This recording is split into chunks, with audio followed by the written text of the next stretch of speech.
Hello and what is up guys, my name is YUGIOH from SCREENCASTERS and I'm coming to you with something different today. There have been some major hits on the ban list, but that doesn't mean every deck that got hit is unplayable. So let's look at some of the top decks coming out this format. A deck that got hit but not too much is Cosmos. Dark Destroyer is still a very powerful card, it still can't be targeted, and it doesn't matter, they only have one, it doesn't matter where it goes, they can still access it. If it's in the graveyard, they can bring it back with Call to Haunted. If it's in the banished pile, they can get it back with Cosmo Town. If it's in their hand, they can bring it out with any of their pilots. They even got some more support indirectly from Gold Sarcophagus, as well as Allure of Darkness. Because Allure of Darkness, you got 3 of them. You can just draw 2 cards, banish your Dark Destroyer, then bring it back with Cosmo Town, or special summon it with Strawman. And the same rules apply with Gold Sarc. You can banish out your Dark Destroyer, then special summon it with your Strawman, or get it back with your Cosmo Town. And even with 1 E-Tele, it's not really a hard hit, it's more so of something that was nice to have, not something that was needed for the deck. They can still OTK, but they do have to work a little bit harder for it. What I'm looking to is that they're going to go into a more Cosmo Dark Planet route and try to stun the opponent a lot more than trying to OTK them this format, as they tried to do last format by OTKing everybody and not really stunning as much, unless you're playing the Fire King variant. Cosmos may have gotten hit, but it's still really powerful. And still 2 years running, the underdog TCG deck that isn't really an underdog is Burning Abyss, and as I said before, 2 years running, that deck is still very powerful. The cards that got hit weren't really hard for the deck. They basically lost to Beatrice and like a Seer. That was literally it, and they gained an Allure of Darkness. As long as they have Dante and as long as they have Seer, the deck is incredibly powerful. You still can loop your resources, and even if you go through your Sparfas, you can banish them with Warbar for game. It's still a really fun deck that can still main anti-spell fragrance like it's no one's business. They have access to some of the best traps in the game, and they still have the best grind game out of almost any deck this format, especially in the meta. That's not all, folks. Not only do I have to deal with what decks are out right now, there are some very powerful decks coming out in the future. So I thought I'd make this into a collaboration video with another YugiTuber, a very new YugiTuber, VMDTCG. He's going to be talking to you guys about some of the newer decks coming out that you should totally look out for. So without further ado, I'm going to pass the mic over to him right now.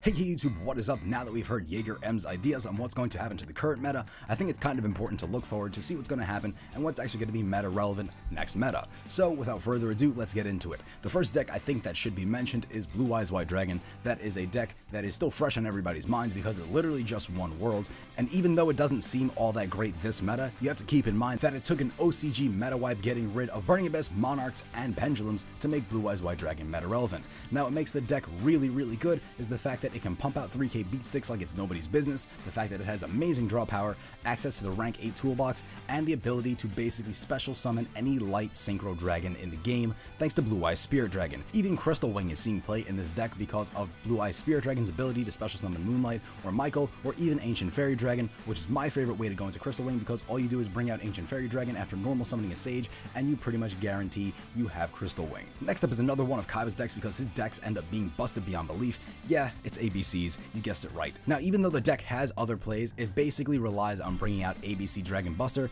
because that's its boss monster and that is what makes the deck so damn dangerous. Not only is it a 3k beat stick that is summoned by banishing 3 materials from the graveyard, it also has the quick effect of discarding 1 card to banish any target on the field, and not to mention the fact that it can also avoid targeting itself by breaking apart and special summoning the 3 A, B, and C monsters used to summon it in the first place. And that's a quick effect. The deck has also seen multiple different engines played within it and multiple different versions of it, but the best 2 so far are the rank 4 spam and the ABCDI versions. Now the rank 4 version relies on Gold Gadget, Silver Gadget, and Photon Thrasher to pump out the rank 4 toolbox because it's probably one of the best toolboxes in the game so far, and in the Gadget's case you can also special summon A, B, or C from hand when you bring out Gold or Silver Gadget as per their own effects, so it's basically an instant rank 4 just by summoning Gold or Silver Gadget. Also the deck sometimes sees use of cards like Ties of the Brethren to special summon A, B, and C to your field as long as you control one of them, and then you basically just speed up the summon of A, ABC Dragon Buster from there. And now, though the rank 4 version has been seeing a lot more success as of late in the OCG, the ABCDI version should not be overlooked at all. If you didn't know what the ABCDI version is, it relies on basically bringing out ABC Dragon Buster and then Cyber Dragon Infinity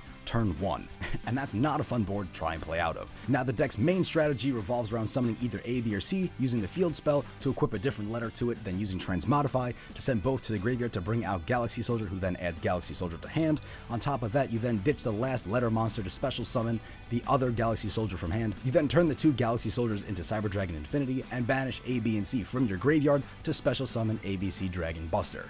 Darklords are also a deck that I think you should keep an eye out for next format because of all the support that they've just been given in the new Destiny Soldiers pack. In case you didn't know, their archetype has been given a Raigeki break in the form of Darklords Falling from Grace, a Monster Reborn in the form of Altar of the Darklords, Change of Heart in the form of Darklords Temptation, and Reinforcement of the Army in the form of Casting Out of the Darklords. Also, all the new Darklord monsters can use these cards' effects as their own on either player's turn as a quick effect. Also, the new Darklord monster X-Tab is basically pantheism. And they also have a new boss monster called Darklord Lucifer, who can special summon Darklords from your deck equal to the number of effect monsters your opponent controls. You can even bring out Darklord Zerato, who is literally Raigeki with a 2800 attack added on. The deck can also combo well with Archlord Christia and Athena.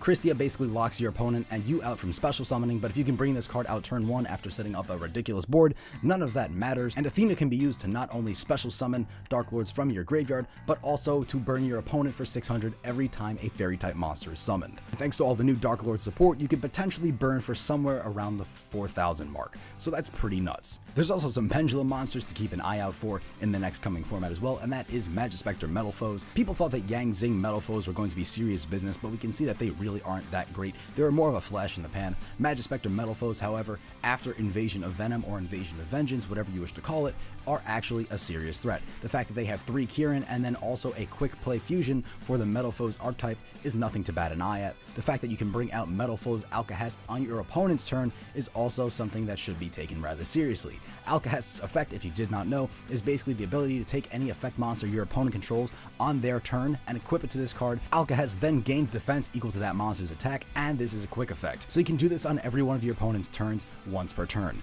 That's actually pretty broken. If you can steal one of their key combo pieces and prevent them from going into something big, that's actually really important. And most monsters these days have effects. The only decks that usually don't run a lot of effect monsters is Metalfoes, so the only real trouble you'll have is probably with a mirror match. And lastly, a deck that's been delayed for so long it's giving rank 10 trains a run for their money. That deck is DDDs. In fact, this deck has been pushed back so far, it's not coming out until January 2017. So it actually might not even be in this up and coming meta, but actually the one after that. Now, DDDs is still a deck to keep in mind, as it has one of the highest skill ceilings I've seen since Necros, and has the ability to pump out turn 1 boards consisting of Crystal Wing, King Siegfried, and Hope Harbinger, which is a spell negation, a spell or trap negation, and a monster effect negation. Not many turn 2 hands can play out of 3 hard negations like that, and this deck also has access to Trishula, Psyframe Omega, and Odd Eyes Meteor Burst to then special summon your Pendulum Zone Ragnaroks. The deck also has some pretty insane recycling capabilities thanks to the archetype's ability to constantly special summon from grave,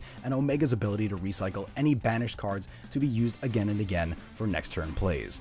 And those are the decks that I think are going to be relevant next meta, and don't forget to let me know in the comments down below what you think. And now I'm going to give the video back to Jaeger M so he can finish this video up right. Thank you, VMDTCG. Those are some of the decks you guys should be looking out for in the upcoming format that we are really eager to enter, because basically that last format lasted basically an entire year. Look forward to more 6-month formats coming out, guys, the way it's been looking. So there'll be a link to VMDTCG's channel in the description box down below. He's an amazing YouTuber, guys. You should totally subscribe to him. He's really cool, and he has a lot of really good content, high quality too. So yeah, if you guys enjoyed this video, don't forget to drop me a like and comment down below what you guys think. Are you looking forward to next format, or are you really upset that you lost your Pendulum Call and 2 Kirans like I am? But I hope you guys enjoyed this video. Don't forget to like, comment, subscribe, and we'll see you in the next one. As always, keep on honking with Screencasters. Have a nice day, guys.